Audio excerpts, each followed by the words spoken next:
बिस्मिल्लाहिर्रहमानिर्रहीम, अस्सलाम वालेकुम। कॉलम शामिल फारूकी के कौन बेटा किसका।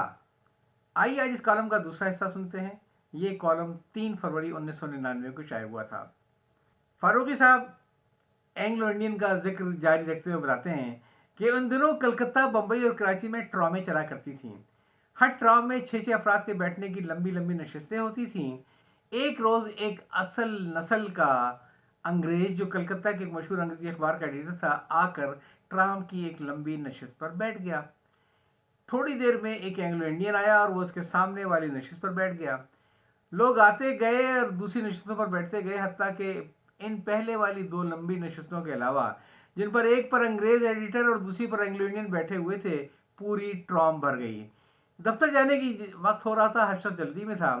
लोग दरवाज़ों पर लटक कर खड़े होने लगे, लेकिन किसी में इतनी हिम्मत न हुई कि वो अंग्रेज़ या एंग्लो इंडियन में से किसी एक की नशिस्त पर बैठ जाए या इन दोनों की तरफ किसी दरवाजे को पकड़ कर खड़ा हो जाए। थोड़ी देर बाद एक बंगाली हिंदू, जो किसी दफ्तर में क्लर्क था, आया। उसने 2 नशिस्तों में से सिर्फ एक एक आदमी जब बैठे देखा, तो पहले तो वो हिम्मत करके उन नशिस्तों के करीब एक जाकर एक दरवाजे के पास खड़ा हो गया। अब मसला था बैठने का।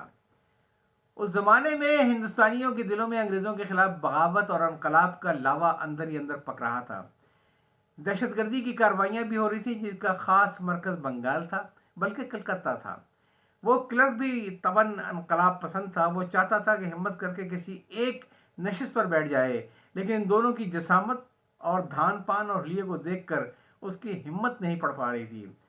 आखिरकार उसने सोचा कि बहरहाल इन लोगों ने भी तो एक ही टिकट लिया है और मैंने भी पूरा टिकट लिया है, लिहाजा कोई वजह नहीं है कि 5-5 यानी 10 नशिस्तें खाली रहें और मैं बिला वजह खड़ा रहूं। उसके इस तजब्जुब को अंग्रेज और एंग्लो इंडियन खामोशी और शायद दिलचस्पी से देख रहे थे। आखिर जब बंगाली बाबू ने फैसला किया कि वो बहरहाल किसी एक नशिस्त पर जरूर बैठेगा, तो अब उसके सामने सवाल ये था कि किसी नशिस्त पर बैठूं। उसने सोचा कि अंग्रेज तो बहरहाल अंग्रेज है, मार बैठेगा तो उसका कोई फर्क क्या बिगाड़ लेगा। रहा एंग्लो इंडियन, तो वो भी आधा हिंदुस्तानी तो है। चुनांचे वो हिम्मत करके एंग्लो इंडियन की सीट पर बैठ गया। जो ही वो बैठा, एंग्लो इंडियन ने उसे जोर से डांटते हुए कहा, get up from here, how dare you sit with me. उठो यहां से, तुम्हारी हिम्मत कैसे हुई कि तुम मेरे साथ आगे बैठो। बंगाली बाबू घबरा कर खड़ा हो गया। अब उसमें हिम्मत नहीं थी कि वो अंग्रेज की साथ जाकर नशिस्त पे बैठता, लेकिन उस लम्हे अंग्रेज एडिटर ने बड़े शफकत आमेज लहजे में कहा, ओ बाबू, you sit with me. God created me and God created you. We created him, don't sit with him. अरे बाबू, तुम मेरे साथ बैठो, खुदा ने तुम्हें पैदा किया है, खुदा ने मुझे पैदा किया है, उसके साथ मत बैठो, उसको हम दोनों ने मिलकर पैदा किया है।